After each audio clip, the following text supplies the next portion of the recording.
वेदाय नमः ॐ वेदान्तोद्धारकाय नमः ॐ ब्रह्मणैष्टिकाय नमः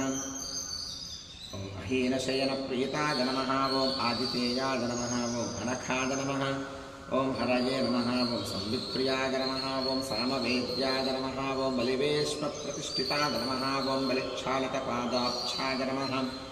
ॐ विन्ध्यावलिमानिताय नमः ॐ त्रिपादभूमिश्रीकर्त्रे नमः ॐ विश्वरूपप्रदर्शकाय नमः ॐ धृतत्रिविक्रमाय नमः ॐ स्वाङ्खरीमकबिण्डाण्डकर्पराय नमः ॐ पञ्चातवाहिनी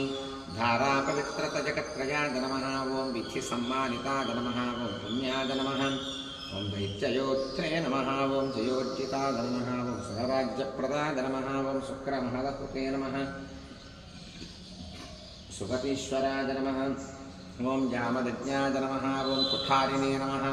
ॐ कार्तवीर्यविदारणाय नमः ॐ रेणुकायाः शिरोहारिणे नमः ॐ दुष्टक्षत्रियमर्दनाय नमः